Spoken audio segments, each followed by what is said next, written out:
जय स्वामीनारायण। मूल अक्षर गुणातीतानंद स्वामी ने एक अत्यंत प्रसिद्ध बात कही है। स्थूल देह की तुलना में सूक्ष्म देह का कचरा बहुत अधिक होता है। आज हम एक ऐसे रहस्य को डिकोड करने जा रहे हैं जो सुनने में बहुत सामान्य लगता है, लेकिन अगर इसे गहराई से समझा जाए तो यह जीवन और मृत्यु के पूरे चक्र को खोलकर हमारे सामने रख देता है। आइए आज ब्रह्मांड के इस सबसे बड़े सत्य की ओर एक यात्रा करते हैं। सबसे पहले समझते हैं कि स्थूल देह और सूक्ष्म देह है क्या। अध्यात्म विज्ञान और हमारे शास्त्रों के अनुसार हमारे अस्तित्व की रचना अत्यंत गूढ़ तत्वों से हुई है। स्थूल और सूक्ष्म देह के बीच का सबसे बड़ा अंतर उनके निर्माण में लगे तत्वों का है। हमारा यह स्थूल शरीर 24 तत्वों का बना होता है, जबकि हमारा सूक्ष्म शरीर 19 तत्वों से निर्मित होता है। इन तत्वों का विज्ञान ही ये तय करता है कि कौन सा शरीर हमारी इन भौतिक आंखों से दिखाई देगा और कौन सा अदृश्य रहेगा। आइए इसे विस्तार से समझते हैं। हमारा स्थूल शरीर माया के 24 तत्वों से मिलकर बना है। इनमें 5 ज्ञानेंद्रियां, 5 कर्मेंद्रियां, 5 प्राण, 4 अंतःकरण और सबसे मुख्य 5 स्थूल पंच महाभूत पृथ्वी, जल, तेज, वायु और आकाश शामिल है। स्थूल शरीर के दिखाई देने का सबसे बड़ा कारण यही पंच महाभूत है, क्योंकि इस शरीर में पृथ्वी, जल और तेज का स्थूल रूप में समावेश होता है। इसलिए यह शरीर एक आकार लेता है, इसका वजन होता है और हम इसे अपनी भौतिक आंखों से देख सकते हैं, छू सकते हैं। दूसरी ओर जब हम मृत्यु के बाद सूक्ष्म लोक में जाते हैं, तब हमारा सूक्ष्म शरीर केवल 19 तत्वों से बना होता है। इन 19 तत्वों में 5 ज्ञानेंद्रियां, देखने, सुनने, सूंघने, चखने और स्पर्श करने की सूक्ष्म शक्तियां, 5 कर्मेंद्रियां, हाथ, पैर, वाणी आदि की कार्य करने की अदृश्य ऊर्जा, 5 प्राण, प्राण, अपान, व्यान, उदान, समान, जो जीव को जीवित रखते हैं, और 4 अंतःकरण, मन, बुद्धि, चित्त और अहंकार शामिल होते हैं। सूक्ष्म शरीर के अदृश्य होने का सबसे बड़ा वैज्ञानिक और आध्यात्मिक कारण यही है कि इन 19 तत्वों में पंच महाभूत का स्थूल रूप नहीं होता। सूक्ष्म शरीर में न तो पृथ्वी तत्व का ठोसपन होता है और न ही जल तत्व की तरलता होती है। ये केवल प्राणवायु, सूक्ष्म इंद्रियों की ऊर्जा और अंतःकरण की तरंगों का एक सूक्ष्म आवरण मात्र है। चूंकि इसमें कोई भी भौतिक द्रव्य या स्थूल पंच महाभूत नहीं होते, इसलिए सूक्ष्म शरीर हमारी भौतिक आंखों की पकड़ में नहीं आता और वह अदृश्य ही रहता है। मृत्यु के बाद यही 19 तत्वों का अदृश्य पुतला अपनी वासनाओं के आधार पर जन्म मरण के चक्र में भटकता रहता है। सबसे पहले बात करते हैं स्थूल शरीर। इस स्थूल शरीर का कचरा क्या है? पसीना, गंदगी या कोई बीमारी। इस कचरे का इलाज बहुत आसान है। आप स्नान कर लें तो शरीर साफ हो जाता है। अगर शरीर में कोई भयंकर रोग आ जाए, जैसे कैंसर या हृदय रोग, तो आज चिकित्सा विज्ञान इतना उन्नत है कि आप किसी अच्छे डॉक्टर के पास जाएं, दवा लें या सर्जरी करवा लें तो वह रोग मिट जाता है। ज़्यादा से ज़्यादा क्या होगा? अगर रोग ठीक न भी हो तो इस स्थूल शरीर की मृत्यु हो जाएगी। स्थूल शरीर की एक निश्चित सीमा है। इसके रोग और इसका कचरा वहीं खत्म हो जाता है जहां हमारी सांसें रुक जाती हैं। वह अंततः राख बन जाता है। लेकिन असली यात्रा तो मृत्यु के बाद शुरू होती है। जब यह स्थूल शरीर छूटता है, तब जीवात्मा अपने सूक्ष्म शरीर के साथ बाहर निकलती है।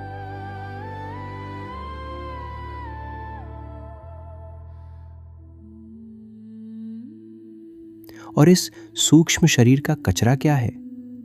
जीवन भर की वासनाएं, अधूरी इच्छाएं, काम, क्रोध, लोभ, मोह, आसक्ति और दूसरों के प्रति राग द्वेष। ये सारा अदृश्य कचरा जीवात्मा के सूक्ष्म शरीर में चित्त के चित्रपट पर चिपका रहता है। स्थूल शरीर के रोगों के लिए तो पृथ्वी पर डॉक्टर और सर्जन मौजूद हैं, लेकिन इस सूक्ष्म शरीर के कचरे और वासना रूपी रोग को मिटाने के लिए मृत्यु के बाद कोई अस्पताल नहीं होता। जब जीवात्मा इन अधूरी इच्छाओं के साथ शरीर छोड़ती है तो वह सूक्ष्म लोक में भयंकर रूप से फंस जाती है और उसे अनंत काल तक आकाश में और किसी दूसरे लोक में भटकना पड़ता है।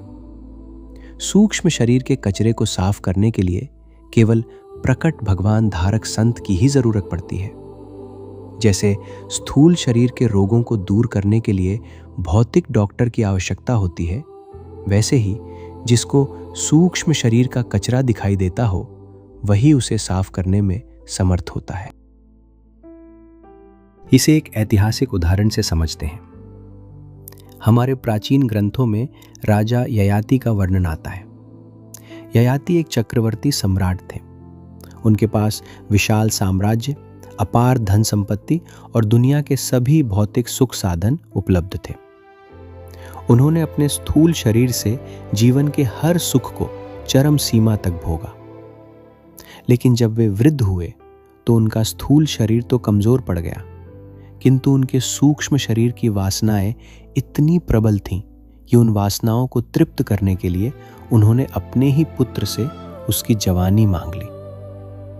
हजारों वर्षों तक हर प्रकार का सुख भोगने के बाद भी उनका सूक्ष्म शरीर अतृप्त ही रहा।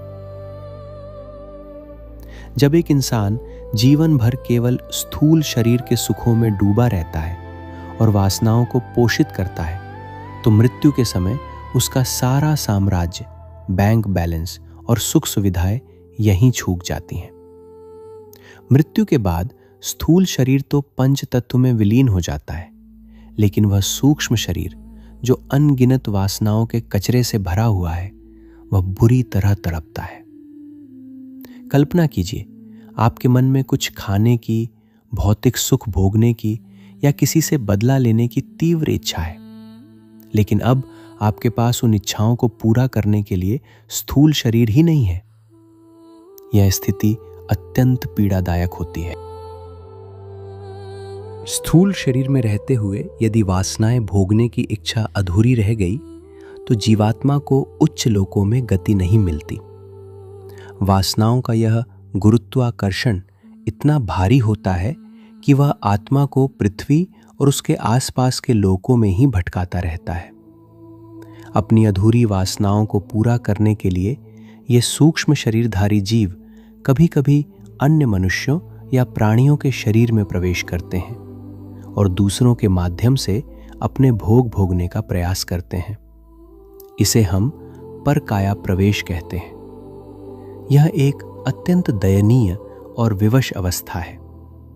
स्थूल शरीरधारी मनुष्य जिसके 4 अंतःकरण मन, बुद्धि, चित्त, अहंकार बहुत ही कमजोर होते हैं, उस जीवात्मा में कोई दूसरा सूक्ष्म देहधारी जीव आसानी से प्रवेश कर लेता है और जीव की जागृति न होने की वजह से कोई दूसरा जीव हमारे स्थूल शरीर का उपयोग अपनी वासना भोगने के लिए करता रहता है।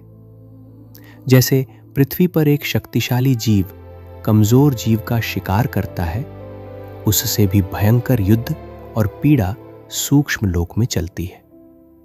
वहां कुछ अत्यंत शक्तिशाली और भयानक सूक्ष्म शरीर वाले जीव होते हैं, जैसे ब्रह्म राक्षस, जिन्न, प्रेत और पिशाच। जो सामान्य जीवात्माएं वासनाओं से मलिन होकर वहां पहुंचती हैं, उनके पास कोई आध्यात्मिक बल नहीं होता, यानी उनका अंतःकरण कमजोर होता है। ऐसे कमजोर जीवों को ये भयंकर सूक्ष्म जीव अपना शिकार बनाते हैं और उन्हें अकल्पनीय यातनाएं देते हैं। पृथ्वी पर हम जिन दुखों का अनुभव करते हैं, सूक्ष्म लोक की यातनाएं उससे हजारों गुना अधिक और डरावनी होती हैं।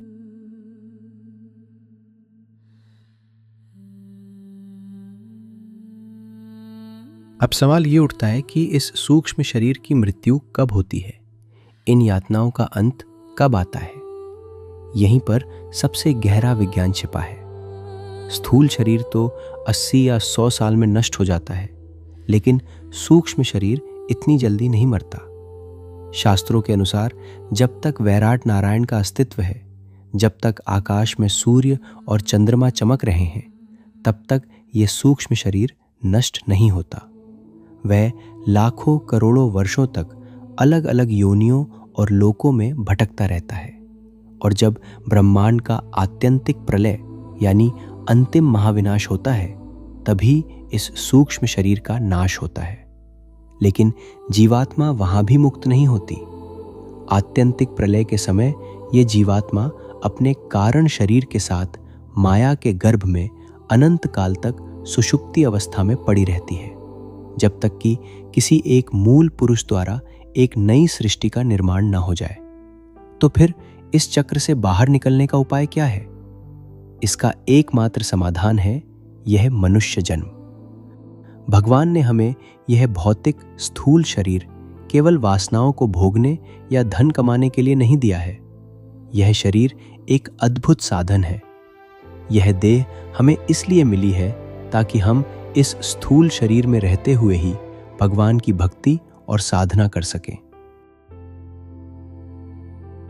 यदि जीते जी ये सूक्ष्म कचरा साफ नहीं हुआ तो मृत्यु के बाद दर दर भटकना निश्चित है। लेकिन यदि इंसान ने जीते जी ऐसे प्रकट संत को पा लिया जो सूक्ष्म शरीर का कचरा साफ करना जानते हों, तो मृत्यु के समय कोई सूक्ष्म शरीर या कारण शरीर शेष नहीं बचता। जीवात्मा सीधे परमात्मा के धाम में मुक्त होकर पूर्ण पुरुषोत्तम नारायण के अक्षरधाम में मूर्ति के सुख का आनंद प्राप्त करती है। इसीलिए गुणातीतानंद स्वामी ने यह अति गूढ़ और रहस्यमयी बात बताई थी कि स्थूल देह की तुलना में सूक्ष्म देह का कचरा बहुत अधिक है।